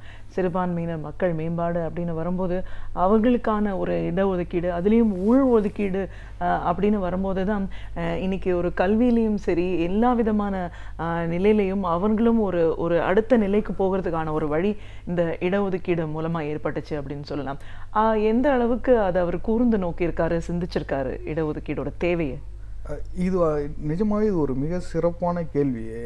நான் ஏன் சொல்கிறேன்னா, நான் வந்து இந்த மருத்துவ படிப்பை நான் தேர்ந்தெடுக்கிறதுக்கு முன்னாடி எனக்குள்ள ஒரு மிக முக்கியமான ஒரு கேள்வி எப்பயுமே ஓடிட்டுருக்கும். ஒரு சிறந்த மருத்துவ கட்டமைப்புனா என்ன, ஒரு நல்ல மெடிக்கல் இன்ஃப்ராஸ்ட்ரக்சர், என்னோட துறைன்றதுனால நான் சொல்கிறேன் இந்த இடஒதுக்கீடுக்காக. அப்போ ஒரு சிறந்த மெடிக்கல் இன்ஃப்ராஸ்ட்ரக்சர், சிறந்த மருத்துவ கட்டமைப்பு நம்ம எதை சொல்கிறோம்? நான் பல பேர்கிட்ட அந்த கேள்வி கேட்டிருக்கேன். எல்லாம் என்ன சொல்லுவேன்னா, அதாவது இப்போ தற்போதைய ஏற்ற மாதிரி ரொம்ப அட்வான்ஸ்டாக நிறையா மிஷின்ஸ் வாங்கி போடுறது, நிறையா ஸ்கேன்ஸ் வாங்கி போடுறது, அதாவது மெடிக்கல் ஃபீல்டு எந்த அளவுக்கு டெவலப் ஆனாலும் அதை உடனே உள்வாங்கிக்கிறது, அந்தளவுக்கு உள்ள ஹாஸ்பிட்டல் இருக்கிறது, அந்தளவுக்கு நிறையா பணம் போடுறது, இப்படி தான் எல்லாரும் சொல்கிறாங்களே தவிர, பட் ஆனால் அது ஒரு சிறந்த மருத்துவ கட்டமைப்பு. அப்படி இப்போ எய்ம்ஸ் இதெல்லாம் சொன்னால் இப்போ ஒரு எய்ம்ஸ் ஹாஸ்பிட்டல்ன்றது தான் ஒரு சிறந்த மருத்துவ கட்டமைப்பா அப்படின்ற மாதிரி வரும். பட் ஆனால் நான் வந்து திருச்சி கியாபே விஸ்வநாதன் மருத்துவக் கல்லூரியில் எங்கள் கல்லூரியை வந்து தொடங்கி வைக்க கலைஞர் தான் போகிறாரு. அப்போ அவர் அந்த கேள்விக்கான பதிலை சொல்கிறார். ஒரு சிறந்த மருத்துவ கட்டமைப்புனா என்னன்னா, எவ்வளோ தூரம் நம்ம உபகரணம் வச்சுருக்கிறோம், எவ்வளோ தூரம் அந்த ஆஸ்பத்திரியை வந்து நம்ம நல்ல பெரிய ஆஸ்பத்திரியாக கட்டுறோம் அப்படின்றதெல்லாம் சிறந்த மருத்துவ கட்டமைப்பு கிடையாது. அந்த நாட்டோட அந்த இடத்தோட கடைக்கோடியில் இருக்கிற ஒருத்தனுக்கும் அன்றைய மருத்துவ வளர்ச்சியின் பயன் நீ கொண்டு போய் சேர்க்கிற இல்லையா, அதுதான் சிறந்த மருத்துவ கட்டமைப்பு. அப்படி உன்னால் கொடுக்க முடியுதா அப்படின்றது தான் கேள்வி. ஆனால் இந்தியா போல் உள்ள நாட்டில் நீங்கள் எவ்வளோ தான் திட்டமிட்டாலும் சரி, இதை நீங்கள் கடைக்கோடி மனிதனுக்கு கொண்டு போய் சேர்க்க முடியாது. ஏன்னா சேர்க்குற இடத்துல இங்கே உள்ள இடைநிலை சாதிகளோ இல்லை அது கீழே உள்ள சாதிகள் மக்கள் யாருமே இங்கே கிடையாது. அதாவது ஒரு காலகட்டத்திலலாம் பார்த்தீங்கன்னா யார் டாக்டராக இருப்பா, யார் மெடிக்கல் ஃபீல்டெலாம் இருப்பான்னா ஹையர் கேஸ்டில் உள்ளவங்க தான் இருப்பாங்க. ஸோ அவங்க வந்து நோயாளியை தொட்டு கூட வைத்தியம் பண்ண மாட்டாங்க. அப்போ எவ்வளோ தான் மெடிக்கல் ஃபீல்டு டெவலப் ஆனாலுமே கூட அது அந்த நாட்டில் உள்ள கடைக்கோடியில் ஒருத்தனுக்கு கிடைக்குமா, இவங்க ஒரு பெரிய பேரியராக இருக்கிறாங்க. ஸோ இதுக்கு ஒரு மாடல் இருக்குது. அந்த காலத்துலலாம் வந்து அமெரிக்காவில் வந்து நீக்ரோஸ் கிட்ட இந்த பிரச்சனை வந்தது. அதாவது எவ்வளோ தான் வந்தாலுமே சரி, ஏன் கருப்பினத்தவருக்கு சரியான ஒரு மருத்துவ இது கிடைக்கல அப்படின்னா அதுக்கு வந்து சால்வியன்னு சொல்லி ஒருத்தர் சொல்றாரு. என்ன சொல்றாருன்னா, கருப்பினத்தில் உள்ளவங்களே மருத்துவர்களாக வந்தால் தான் அவங்களுக்கு கிடைக்கும், வேற யாரும் வந்தால் கிடைக்காதுன்றாங்க. ஸோ இந்த கான்செப்ட், இந்த ஒரு திட்டத்தை தான் இதுதான் கலைஞரோட பார்வை. அப்போ வந்து இந்த ஒடுக்கப்பட்ட மக்களுக்கு தேவையான உரிமைகள்லாம் கிடைக்கணும்னா அதை கொடுக்குறவங்களாவும் அவங்களே இருக்கணும். அப்போ ஒரு டாக்டராகவும் அவங்களே இருக்கணும், ஒரு நர்ஸாகவும் அவங்களே இருக்கணும், ஒரு டீச்சராகவும் அவங்களே இருக்கணும். அப்போ தான் வந்து இந்த ஒரு தடைன்றது, ஒரு ஜாதி ரீதியான தடைன்றது போகும். அப்போ தான் எல்லாமே கிடைக்கும். இதுதான் கலைஞரோட பார்வை. இதை பேஸ் பண்ணி தான் ரிசர்வேஷன்ன்றது ஒன்றே வருது. ஸோ இங்கே வளர்ச்சின்றது என்னன்னாவே ஒரு சமூக நீதியை உள்ளடக்கிய வளர்ச்சி தான் நம்ம தமிழ்நாட்டில். அதனால தான் இது ஒரு மிகப்பெரிய ஒரு வெற்றி பெற்ற ஒரு மாடலாக இருக்குது. உதாரணம் சொல்கிறேன்னா, மற்ற ஒரு இப்போ எய்ம்ஸ் ஆஸ்பத்திரினே நீங்கள் எடுத்துக்கிட்டிங்கன்னா அங்கே டாக்டர் படிக்கிறதுல எத்தனை பேர் இந்தியாவில் இருக்க போகிறாங்க, நிறைய பேர் வெளிநாடுகளில் போகிறாங்க. ஆனால் தமிழ்நாட்டை பொறுத்த வரைக்கும் இங்கே படிக்கிற எல்லாமே வந்து கலைஞரோட திட்டங்கள்னால ஒரு கிராமப்புறத்துலேருந்து வர எளிய குடும்பத்தை சேர்ந்த மாணவர்கள் தான். இவங்க படிப்பை முடித்த உடனே திருப்பி அவங்களோட கிராமத்துக்கு தான் போகிறாங்க. இதுக்காக கிராமப்புற மாணவர்களின் 15% இடஒதுக்கீடே கொண்டு வந்தார். அந்த மாணவர்கள் திருப்பி அந்த கிராமத்துக்கு போகிறாங்க. கிராமத்தில் போய் அவங்க மக்களுக்கு அவங்களே வைத்தியம் பண்ணுறாங்க. இதனால தான் இந்த ஒரு ஆரம்ப சுகாதாரன்றதே தமிழ்நாட்டில் மேலே மேலே, ஏன்னா அந்த மக்களுக்கு வைத்தியம் பண்ணுறவங்களும் அவங்களாவே இருந்தாங்க. இப்படி தான் இங்கே உள்ள ரிசர்வேஷன். அதனால தான் கொஞ்சம் கொஞ்சமாக இங்கே வந்து மெடிக்கல் இன்ஃப்ராஸ்ட்ரக்சர், அதனால தான் எல்லா திட்டங்களும் எல்லா இடத்துலையும் போய் சேருது. நீங்கள் போலியோ சொட்டு மருந்து நீங்கள் குஜராத்தில் போன வருஷம் கூட நான் படித்தோம், நிறையா தலித் குழந்தைகளுக்கு போலியோ சொட்டு மருந்தே கிடைக்கிறது இல்லை அப்படின்ற மாதிரியான பத்திரிகைகள் செய்திகள்லாம் வருது. ஏன் அங்கே வருது, ஏன் இங்கே வரதில்லை? இங்கே அவங்களே தான் இருக்கிறாங்க. ஸோ அப்போ இங்கே மருத்துவ கட்டமைப்புன்றது யாரால, இந்த சமூக நீதியால் பலன் பெற்ற மக்களால் நிரப்பப்பட்டதான் அந்த மருத்துவ கட்டமைப்பு. அதனால தான் எல்லா மருத்துவ வசதிகளும் எல்லாருக்கும் தங்குதடையின்றி கிடைக்குது. அப்போ இங்கே ரிசர்வேஷன்றதே அவங்களுக்கு கொடுக்குற ஒரு சலுகன் மட்டும் இல்லை, அது இந்த சமூகத்தை கட்டமைப்பதற்கான ஒரு வழிமுறை, அவ்வளோதான். அது மூலியமாக தான் அந்த சமூகத்தை நம்ம கட்டமைக்கும். அப்போ தான் அது ஒரு சிறப்பான சமூக கட்டமைப்பாக இருக்கும். அதை வந்து இந்த இடஒதுக்கீடு மூலியமாக தான் பண்ண முடியுன்றதை கலைஞர் அப்பவே உணர்ந்திருந்தார். அதனால தான் வேற யாருமே சொல்லாத இந்த ஒரு டெஃபினேஷன் அவரு சொல்றாரு. எல்லாத்துக்கும் போய் சேருதா, நீ போய் ஒருத்தனுக்கு மட்டும் நீ நல்ல இதை கொடுத்தா என்ன, அது போய் ஒரு சிறந்த மருத்துவ கட்டமைப்பா? ஸோ இங்கே இதுதான் அவரோட பார்வை. இதனால தான் ஒரு தமிழ்நாடு ஒரு இன்ஃப்ராஸ்ட்ரக்சர், தமிழ்நாடோட டெவலப்மெண்டல் மாடல்ன்றது ஒரு மிகச்சிறந்த மாடலாக இருக்கிறது காரணம் இந்த இடஒதுக்கீடும் அதை செயல்படுத்திய இந்த அரசாங்கங்களும் தான். இந்த இடஒதுக்கீடு உள்ஒதுக்கீடு வரும்போது தான் பல தாழ்த்தப்பட்ட சிறுபான்மையின மக்கள் வந்து மருத்துவ கல்வி அவங்களுக்கு கிடைச்சிச்சுன்னு சொல்லலாம். இந்த ஒரு 25-30 ஆண்டுகள்ல பார்த்தீங்கன்னா பல பேர் மருத்துவர் ஆயிருக்கிறத நம்ம பார்க்குறோம். ஆனால் இப்போ அந்த மருத்துவர்கள்கிட்டே வைத்தியம் பண்ணிக்கிட்ட முதல்வரும் இவர் தான்.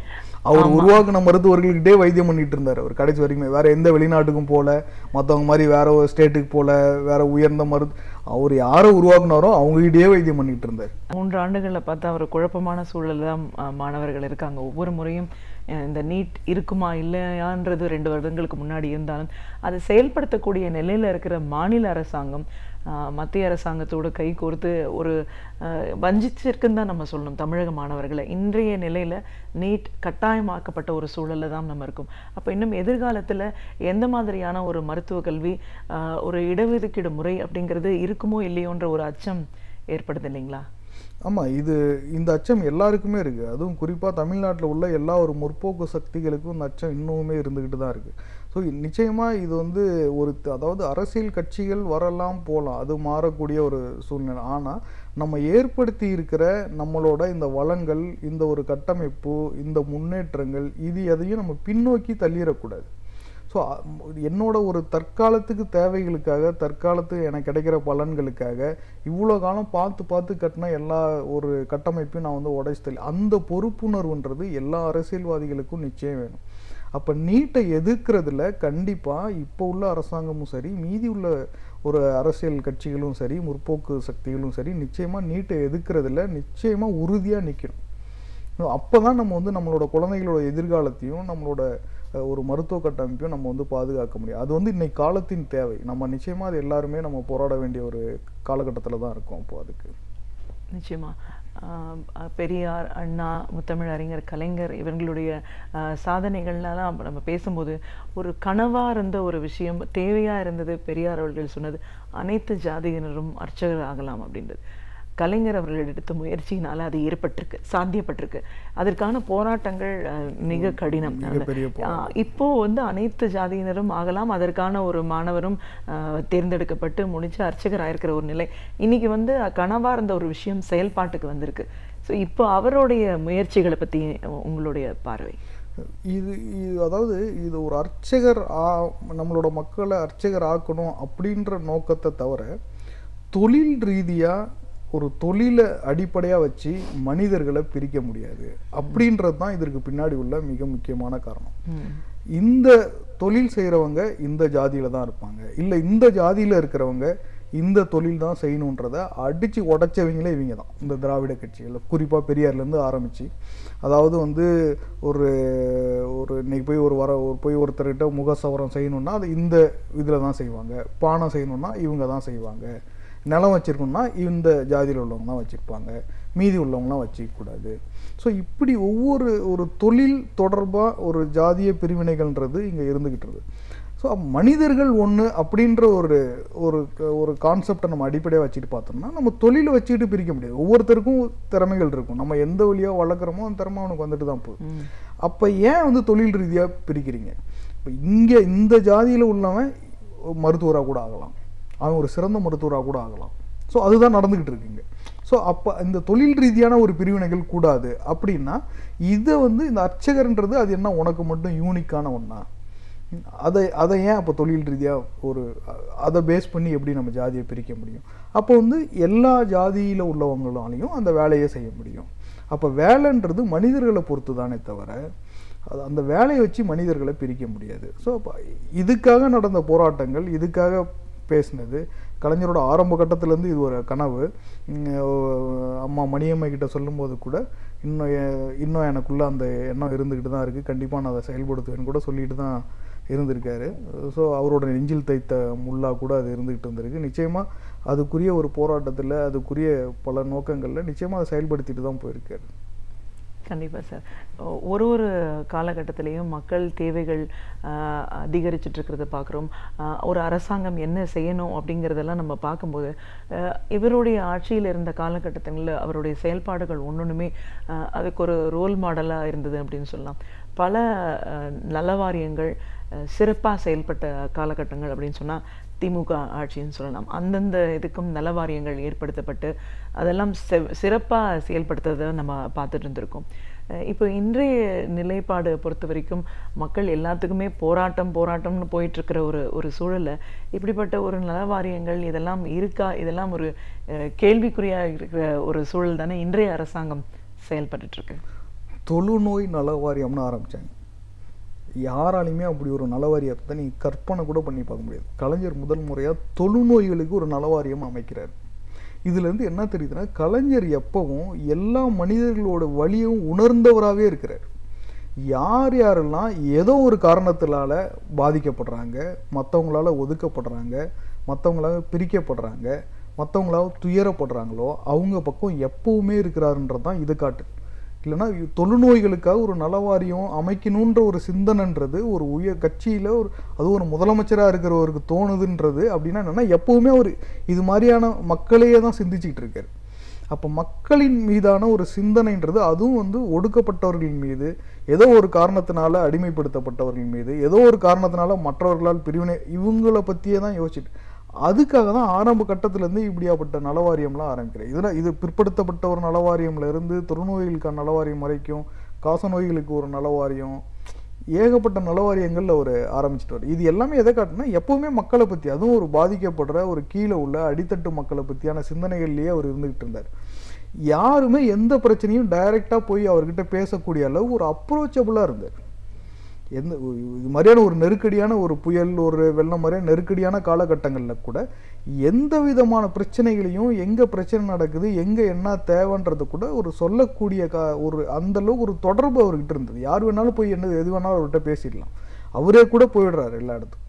ஸோ அப்படின்னு இருக்கிறப்போ இடையில் யாரும் ஒரு பேரியர்னு இல்லை, யாரும் போய் எடுத்து இன்னொருத்தர் நடுவில் ஒருத்தர் சொல்லணும்னு இல்லை, ஒரு மிடில் மேன் கிடையாது. ஸோ அப்படின்றப்ப ஏற்கனவே ஒரு கீழே உள்ள மக்களை பற்றி யோசிச்சுட்டு இருக்க ஒரு ஆள். ஸோ அப்படின்றதுனால தான் இது எல்லாமே அவரால் இது எல்லாத்தையும் ஒரு வெற்றிகரமாக செயல்படுத்த முடிஞ்சது. இது எல்லாத்துக்கும் காரணம் அவரோட அந்த மனிதாபிமானமான எண்ணம் தான். ஒரு ஹியூமானிட்டேரியனாக ஒரு எல்லாத்த பற்றியும் யோசிச்சது தான் அவரால் எல்லாத்தையுமே சிறப்பாக செய்ய முடிஞ்சது. நான் வெறும் அரசியலுக்காக, வெறும் வாக்கு வங்கிக்காக, அதுக்காக மட்டும் நான் செஞ்சுக்கிட்டு இருந்தேன்னா இப்படியாப்பட்ட பிரச்சனைகள் வந்துக்கிட்டே தான் இருக்கும். என்னைக்கு ஒரு அடித்தட்டு மக்களை, ஒரு ஒதுக்கப்படுற மக்களை, ஒரு ஒடுக்கப்பட்ட மக்களை அவங்களோட வழியோடு சேர்த்து நான் புரிஞ்சுக்கிறேனோ, அப்போ நான் அரசியலையும் தாண்டி அவங்களுக்காக செயல்படுவேன் அப்படின்றத கலைஞர் நிரூபிச்சே காமிச்சாருங்க. முத்தமிழறிஞர் கலைஞர் அவர்கள் மறைவு அது 100 நாட்களை கடந்து நம்ம இன்னைக்கு போயிட்டு இருந்தாலும் அவருக்காக புகழ் வணக்கம் செலுத்துகிற கூட்டம் வந்து ஒவ்வொரு நாளும் ஒரு இடத்துலையும் இன்னைக்கு சிறப்பாக போயிட்டு இருக்கிறத தான் பார்க்குறோம். இது வரைக்கும் எந்த தலைவர்களுக்கும் இவ்வளோ தூரம் வணக்கம் செலுத்தியிருக்காங்களான்னா அது ஒரு கேள்விதான், நம்ம தேடி பார்க்கணும்.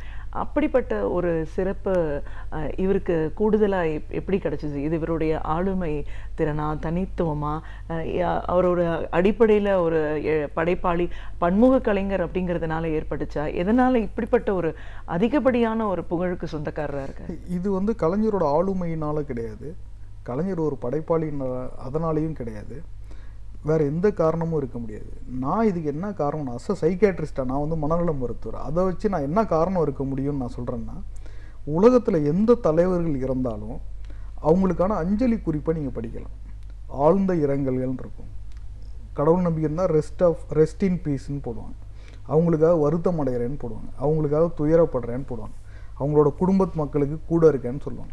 உலகத்தில் எந்த தலைவர் மறைவப்பையும் யாரும் தேங்க்யூ எம்கே அப்படி போட்டது, நன்றி தலைவரே அப்படின்னு இது வரைக்கும் சரித்திரமே கிடையாது. எப்படி ஒரு அதுவும் எல்லாருமே இளைய தலைமுறை இருக்காங்க. நீங்கள் பார்த்தீங்கன்னா தெரியும், ஃபேஸ்புக்கோ எந்த சோஷியல் மீடியா பார்த்தாலும் தேங்க்யூ எம்கேன்றது அப்போ ஒரு பெரிய டேக். அதெல்லாம் யார் போட்டான்னு பார்த்தா எல்லாமே ஒரு யங் ஜெனரேஷன் உள்ளவங்க. ஸோ அப்போ ஏன் கலைஞர் மேலே அவரோட தனிப்பட்ட ஆளுமையும் தாண்டி அவர் பண்ண அதாவது அவரோட படைப்பாளின்றதையும் தாண்டி ஏன் இவ்வளோ தூரம் அவங்க வந்து கலைஞருக்காக ஃபீல் பண்ணாங்கன்னா, எல்லாரும் கலைஞரால் நேரடியாக பயன்பெற்றவங்க. இந்த தலைமுறையை உருவாக்குனதே அவர் தான். இந்த தலைமுறைக்கு அவர் எல்லாமே கொடுத்ததும் அவர் தான். அப்போ நிச்சயமாக நான் அவரோட தனிப்பட்ட ஆளுமைன்றதை தாண்டி என்னோட பர்சனல் பெனிஃபிட், நான் இன்னைக்கு டாக்டராக உட்காந்துருக்கேன்னா அவர் தான் காரணம். அப்போ அவர் பிரியும் போது எனக்கு எப்படி இருக்கு? என் குடும்பத்தில் நான் ஒருத்தரை இழந்துட்டேன், என்னோட ஒரு அப்பாவை இழந்துட்டேன். ஏன்னா என்னோட நலத்துக்காக தான், என்னோட வெல்விஷர் தான் அவர். என்னை பற்றி தான் சிந்திச்சார் அவர் கடைசி வரைக்கும், வேறு எதை பற்றியுமே சிந்திக்கல அவர்.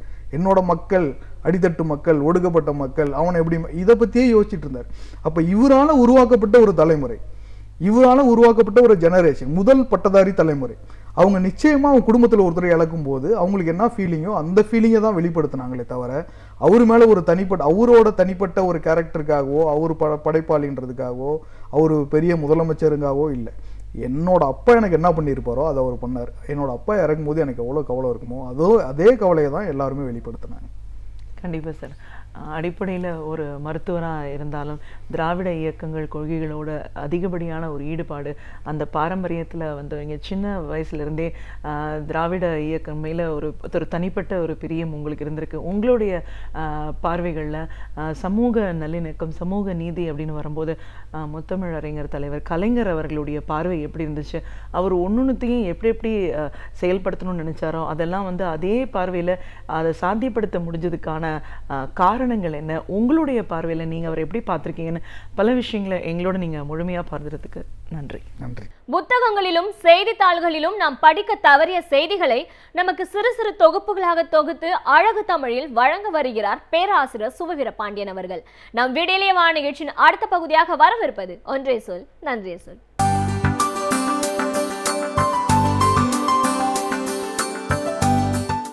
அனைவருக்கும் என் அன்பு வணக்கம்.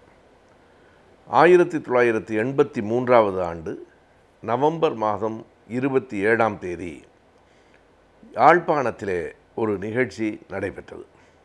யாழ்ப்பாணத்தில் நாவலர் தெரு என்று ஒரு தெரு இருக்கிறது. அந்த தெருவில் ஒரு வைத்தியரினுடைய வீடு.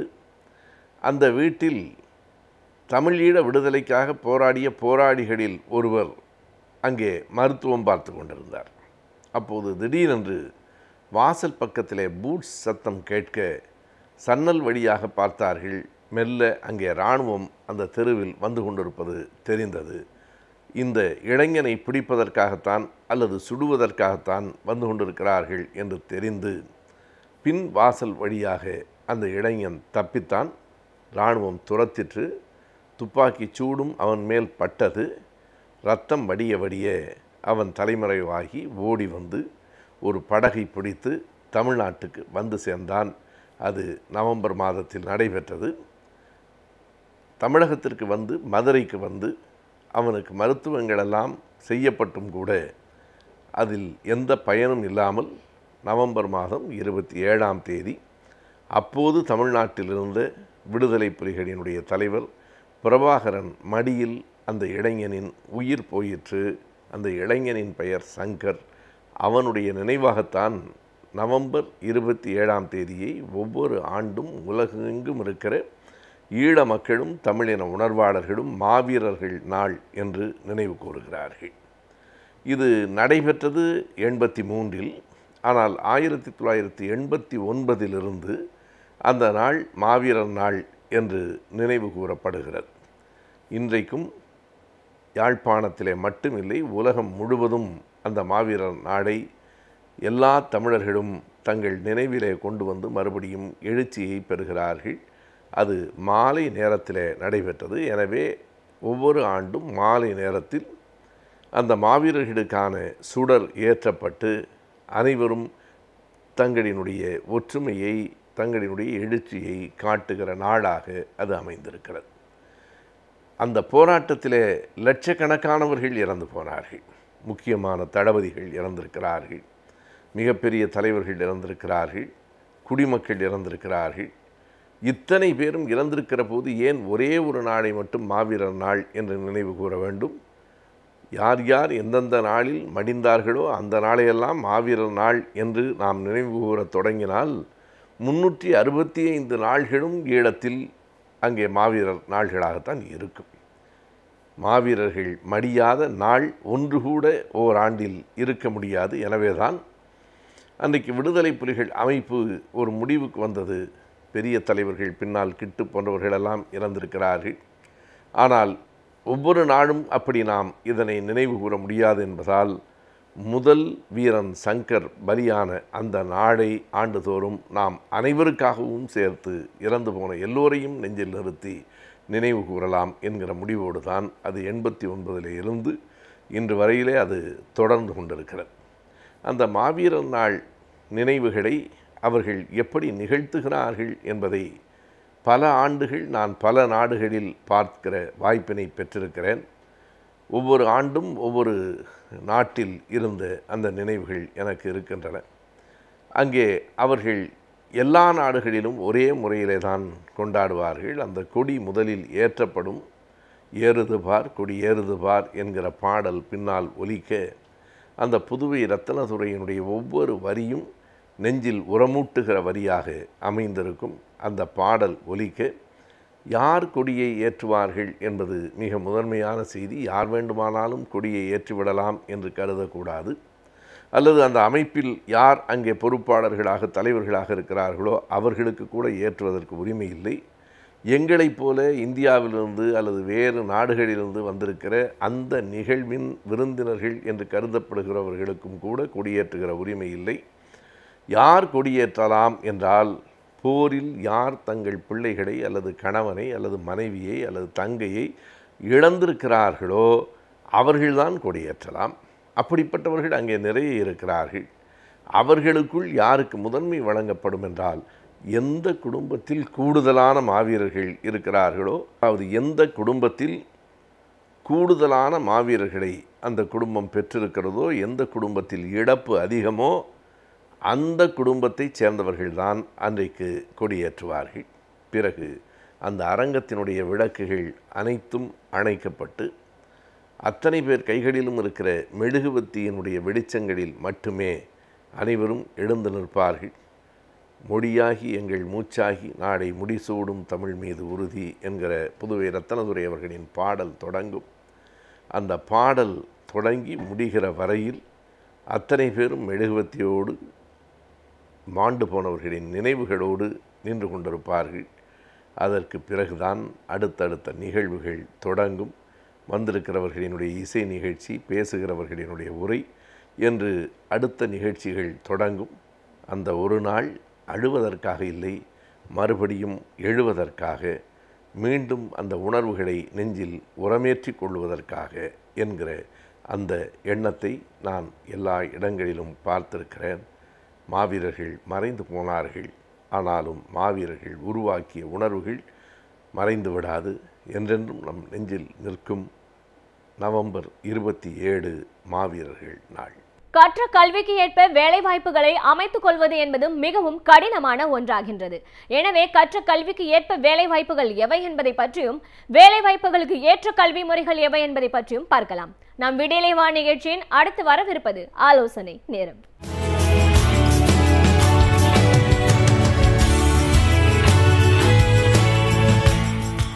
வணக்கம். இந்த வாரம் ஆலோசனை நேரத்தில் வந்து அந்த வெற்றி அடைவதற்கான 5D அப்படின்னு நம்ம பார்த்துட்ருக்கோம். அதில் 2வது D என்ன அப்படிங்கிறத பற்றி உங்களுக்கு ஏற்கனவே அந்த வார்த்தை சொல்லியிருக்கேன். பட் 2வது D அப்படிங்கிறத கொஞ்சம் விளக்கமாக பார்க்கலாம். அந்த 5D ஃபார் சக்ஸஸ் அப்படிங்கிறத வந்து முதல் D dream a big dream, அதை பற்றி கடந்த வாரம் பார்த்தோம். 2வது D வந்து burning desire. Desire is the வார்த்தை, பர்னிங் டிசையர் அப்படிங்கிறது 2வது வார்த்தை. 3வது வந்து டிசைட், அதாவது பிளான் ஆஃப் ஆக்ஷன், நம்ம என்ன செய்ய போகிறோம் அப்படிங்கிறது. 4வது D வந்து டிசிப்ளின், 5வது D வந்து டிட்டர்மினேஷன். ஸோ இன்றைக்கி நம்ம பார்க்க போகிறது வந்து 2வது D, burning desire to achieve. அந்த நம்ம மறைந்த இந்த நம்மளோட பிரசிடென்ட் சொன்னார் இல்லையா, அதாவது கனவு காணுங்கள், அந்த கனவு வந்து உங்களை உறங்க விடாமல் செய்கின்ற கனவாக இருக்க வேண்டும் அப்படின்னு சொன்னாங்க இல்லையா. அந்த உறங்க விடாமல் செய்கின்ற உணர்வு தான் வந்து பர்னிங் டிசையர் அப்படிங்கிறோம். நம்ம வந்து ஒரு கனவு இதை அடைய வேண்டும், இந்த இலக்கை அடைய வேண்டும் அப்படின்னு நம்ம டிசைட் பண்ணிட்டோம். இதுதான் நம்மளோட ட்ரீம் அப்படிங்கிறத ஃபிக்ஸ் பண்ணிட்டோம். அதற்கு பிறகு இந்த பர்னிங் டிசையர், அந்த நாம் கண்ட கனவை நினைவாக்குவதற்கு, கண்ட கனவை உண்மையாக்குவதற்கு, நினைத்த இலக்கை அடைவதற்கு நம்ம என்ன செய்ய போகிறோம் அப்படிங்கிறதான் வந்து பர்னிங் டிசையர் டு அச்சீவ். அதாவது அதீத ஆர்வம், அதை பற்றி திரும்பி திரும்பி திரும்பி நம்ம வந்து அதுக்கு என்ன பண்ணும் அப்படின்னு சொல்லி நம்ம முயற்சிகள் எடுப்பது தான் வந்து பர்னிங் டிசைர். அதற்காக எதையும் இழக்க தயாராவது, நாம் கண்ட கனவை அடைவதற்காக எதையும் இழப்பதற்கு தயாரான நிலை தான் வந்து பர்னிங் டிசைர். இப்போ வந்து ஒரு கிரிக்கெட் பிளேயர் இருக்கார் அப்படின்னா, அவர் ஒரு நாளைக்கு 18 மணி நேரம் ப்ராக்டிஸ் பண்ணணும் அப்படின்னா, நான் ஜெயிப்பதற்காக 18 மணி நேரம் விளையாட வேண்டும் அப்படின்னு நினைக்கிறது பர்னிங் டிசைர். நான் வந்து ஒரு பெரிய ஆஃபீஸர் ஆகணும், ஒரு ஐஏஎஸ் ஆஃபீஸர் ஆகணும், இல்லை ஒரு ஐபிஎஸ் ஆஃபீஸர் ஆகணும் அப்படின்னு நம்ம நினச்சோன்னா அதற்கான திட்டங்களை தீட்டி அதற்கு படிப்பது, அதுக்காக வந்து உண்ண உணவு, உடுக்க உடை, இருக்க இடம் இல்லைன்னா கூட நான் நினைத்த இலக்கை அடையிறதுக்காக எந்த ஒரு சூழ்நிலையும் நான் வாழ தயாராகிறது வந்து அந்த பர்னிங் டிசைர். இப்போ வந்து ஒருத்தர் வந்து நான் வந்து ஒரு பெரிய சினிமா ஸ்டார் ஆகணும் அப்படின்னு நினைக்கிறாரு.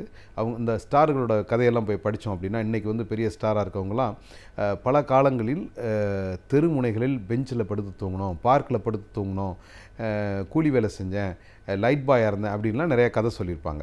அதெல்லாம் இந்த டிசைர், நான் வந்து நினைத்த இலக்கை அடைவதற்கு இதெல்லாம் வந்து வழியாக பயன்படுத்தி கொள்வது, இதுதான் வழித்தடங்களாக பயன்படுத்தி கொள்வது தான் வந்து அந்த பர்னிங் டிசைர். அந்த பர்னிங் டிசைர் இருந்தது அப்படின்னா, நான் நினைத்த இலக்கை அடைய வேண்டும் அப்படிங்கிற ஒரு வெறி. நார்மலாக சொல்லுவாங்க, வெற்றி பெற்றவர்களுக்கு என்ன இருக்குன்னா, அந்த வெற்றியில் இருக்க நடுவில் இருக்க இறை எடுத்துட்டோம் அப்படின்னா வெறி இருக்க வேண்டும் அப்படிங்கிறோம். அந்த வெறியை தான் வந்து பர்னிங் டிசைர் அப்படின்னு சொல்கிறோம். நாம் திட்டமிட்ட இலக்கை அடைவதற்கு நாம் என்ன பண்ண போகிறோம், நம்ம வந்து நம்மளோட உடல், பொருள், ஆவி அனைத்தையும் அதற்காக வந்து செலவிட தயாராகிறோம். நான் எந்த ஊருக்கு ட்ராவல் பண்ணணும், எவ்வளோ நேரம் வேலை செய்யணும், நான் என்னெல்லாம் பண்ணணும், யாரெல்லாம் பார்க்கணும், அதற்காக நான் எவ்வளோ கற்றுக்கொள்ள வேண்டும், என்ன மாதிரி சூழ்நிலை நான் வந்து எனக்கு கம்ஃபர்டபுள் இல்லாத, பிரேக்கிங் த கம்ஃபர்ட் ஜோன் அப்படிம்பாங்க. அதாவது எனக்கு எதெல்லாம் கம்ஃபர்டபுளாக இருக்கோ, எனக்கெல்லாம் இது நல்லா ஏதாவது பழக்கமாயிருச்சோ அதையெல்லாம் தாண்டி, அதையெல்லாம் விட்டு கொடுத்து நான் வந்து செய்கிறதுக்கு பேர் தான் பர்னிங் டிசைர். கனவு கண்டால் மட்டும் போதாது. கனவு கண்டுவிட்டு அந்த பர்னிங் டிசையர் இல்லை அப்படின்னா, அந்த அதீத ஆர்வம் இல்லை அப்படின்னா, கனவு வந்து ஒரு விஷ் ஆயிரும், விருப்பம் அப்படிங்கிறதோட முடிஞ்சு போகிறோம். அந்த கனவு உண்மையாக வேண்டும் அப்படின்னா அடுத்த ஸ்டெப்பு, மிக மிக முக்கியமான ஒரு ஸ்டெப்பு வந்து the desire, the deep inside you, உங்களுக்குள்ளே இருக்க ஒரு ஆழமான அதீத ஆர்வம், நான் நினைத்த கனவை இலக்கை அடைய வேண்டும் அப்படிங்கிற ஒரு வெறி இருக்கிற பொழுது நிச்சயமாக வந்து வெற்றி வந்து உங்கள் கை கூட வந்துடும். ஸோ கனவு வந்து நல்ல பெரிய கனவாக காண்றீங்க, அதாவது ட்ரீம் அ பிக் ட்ரீம் அப்படின்னு சொல்கிறோம். அந்த பெரிய கனவுக்கு ஏற்ற அளவுக்கு ஒரு அதீத ஆர்வம், ஒரு வெறி, எதையும் செய்ய தயாராகிற ஒரு மனநிலை. எத்தனை மணி நேரம் என்றாலும் நான் ஒர்க் பண்ணுறதுக்கு தயாராக இருக்கேன், என்ன வேண்டுமானாலும் கற்றுக்கொள்ள தயாராக இருக்கிறேன், என்னோடய கம்ஃபர்ட் ஜோன் எல்லாத்தையும் உடைச்சி போட்டுட்டு அந்த கனவுக்காக நான் வந்து எதை வேண்டுமானாலும் செய்வேன் அப்படின்னு ஒரு நிலைக்கு போகிறது தான் வந்து பர்னிங் டிசையர் டு அச்சீவ். அதாவது பசினோக்கான் கண் துஞ்சான் அப்படிங்கிற ஒரு நிலை. அந்த மாதிரி ஒரு நிலைக்கு நம்ம போயிட்டோம் அப்படின்னா நிச்சயமாக வந்து வெற்றி நமக்கு கைகூடும். நம்ம வந்து இந்த 5D ஃபார் சக்ஸஸ் அப்படிங்கிறத பற்றி பார்த்துக்கிட்டு இருக்கோம். இந்த ஃபர்ஸ்ட் டி வந்து ட்ரீம் அ பிக் ட்ரீம், இந்த ரெண்டாவது டி வந்து பர்னிங் டிசையர் டு அச்சீவ். இந்த மூன்றாவது டி வருகிற வாரத்தில் நம்ம பார்க்க போகின்ற மூன்றாவது டி வந்து டிசைட், நான்காவது டி வந்து டிசிப்ளின், அஞ்சாவது டி வந்து டிட்டர்மினேஷன். அதாவது ஒரு ஆங்கிலத்தில் ஒரு வாசகம் இருக்குது, the feedback is the breakfast of champions அப்படிங்கிறோம். Feedback is the breakfast of champions. வெற்றி பெற வேண்டும் அப்படிங்கிறவங்க வந்து நிறையா ஃபீட்பேக் எடுக்கணும் அப்படிங்கிறது இதோட கருத்து. அதாவது நம்ம கனவு கண்டுட்டோம், அந்த கனவு பல பேர் அந்த கனவு ஒர்க் ஆகுதுன்னு சொல்லுவாங்க, அதை பற்றி நம்ம கனவு இருக்குது, அதை பற்றி கவலை இல்லை. ஆனால் நம்ம நிச்சயமாக we have to take a feedback. Feedback வந்து இம்பார்ட்டண்ட். யார்கிட்டையாவது ஒரு மென்டார் மாதிரி ஒருத்தர் எடுத்துக்கிட்டு இதுதான் என்னோடய கனவு, இதுதான் என்னோடய இலக்கு, இந்த இலக்கை நான் அடைவதற்கு நான் இந்த மாதிரி வந்து நினைக்கிறேன் அப்படிங்கிற ஃபீட்பேக் நம்ம எடுக்கணும். ஃபீட்பேக் ஓரளவுக்கு எடுத்தோன்னா கற்றறிந்தவர்கள் இதை செஞ்சு முடித்தவங்கள்ட்ட போய் கொஞ்சம் ஆலோசனை கேட்குறப்போ அது வந்து நிறையா நமக்கு ஐடியா கிடைக்கும். இது ஒன்று. ரெண்டாவது வந்து வேர் ஃபோக்கஸ் கோஸ் எனர்ஜி ஃப்ளோஸ் அப்படிங்கிறது இன்னொரு வாசகம். அதாவது நமக்கு ஒரு அதீத ஆர்வம் இருந்து நம்ம கனவு மேல் நம்ம வந்து நம்மளோட ஃபோக்கஸ் முழு வீச்சு, முழு ஃபோக்கஸும் வந்து அந்த கனவு மேலே போகிறப்போ, நம்மளோட எண்ணம் செயல் எல்லாமே வந்து அந்த கனவை நோக்கி போகிறப்போ நம்ம தேவையான எனர்ஜி வந்து அங்கே ஃப்ளோ ஆகும். எனர்ஜி தான் வந்து ஒரு செயலை செய்து முடிக்க மிக வேண்டியது வந்து எனர்ஜி. ஸோ இன்றைக்கு நம்ம பார்த்தது ரெண்டு விஷயம். ஒன்று வந்து பர்னிங் டிசையர் டு அச்சீவ், ஒரு அதீத ஆர்வம், நாம் நினைத்த கனவை அடைவதற்கு அதீத ஆர்வம் பற்றி பார்த்தோம். ரெண்டாவது வந்து feedback is the breakfast of champion. அதாவது நாம் செய்கிற பொழுது என்ன செயல் செய்தாலும் அதற்கான ஃபீட்பேக் ஃபீட் அப்படிங்கிறது சாப்பிட்றது மாதிரி, ஃபீடிங் அப்படிங்கிறோம். ஃபீட்பேக் அப்படிங்கிறது நாம் வந்து செய்கிற செயல்களை செய்கிற பொழுது மற்றவர்களிடமிருந்து அது பற்றிய கருத்துக்களை கற்றுக்கிறது. அந்த கேள்விகள் கேட்குறப்போ ஒருத்தர் கேள்வி கேட்குறாருன்னா நம்ம பதில் சொல்ல ஆரம்பித்தோம் அப்படின்னா அந்த பதில் சொல்லுகிற பொழுது நாம் நிறையா கற்றுக்கொள்ள முடியும். அந்த கேள்விக்கு நம்ம பதில் சொல்ல நினைக்கின்ற பொழுது நம்மளால் கற்றுக்கொள்ள முடியும். ஸோ அதனால் வந்து அந்த ஃபீட்பேக் வந்து it will give lot of learning, நிறைய கற்றுக்கொள்வதற்கு ஒரு வாய்ப்பை கொடுக்கும். ஸோ நம்மளை கிரிட்டிசைஸ் பண்ணுறவங்க, கொஞ்சம் நெகட்டிவாக பேசுகிறவங்கள பற்றி நம்ம வந்து கவலைப்பட வேண்டாம். ஆனால் நமக்கு நல்லவங்க இருப்பாங்க, நல்ல ஃப்ரெண்ட்ஸ் இருப்பாங்க, நல்ல ஒரு சர்க்கிள் இருக்கும். அந்த சர்க்கிளில் அவங்கள்ட்ட பேசி அந்த ஃபீட்பேக் எடுக்கணும். இன்னொரு வாசகம் நம்ம கற்றுக்கொண்ட வாசகம் இன்றைக்கி வந்து இது வேர் ஃபோக்கஸ் கோஸ் எனர்ஜி ஃப்ளோஸ். எங்கு முழுவீச்சில் உங்கள் கவனம் செல்லுகின்றதோ அதை நோக்கி உங்களுடைய எனர்ஜி ஃப்ளோவாகும், உங்களுடைய சக்தி வந்து அங்கே போகும். எங்கு உங்கள் கவனம் செல்லுகிறதோ அங்கு தேவையான அதீத சக்தி உங்களிடமிருந்து வயப்படும். இதுதான் இந்த வாரம் நம்ம பார்த்துருக்குது. மீண்டும் சந்திப்போம். நன்றி. புத்தக உலகம் உலகப் புத்தகம். புத்தகத்தில் உலகத்தை படிப்பது அறிவை வளர்க்கும், உலகத்தையே புத்தகமாக படிப்பது அனுபவத்தை வளர்க்கும்.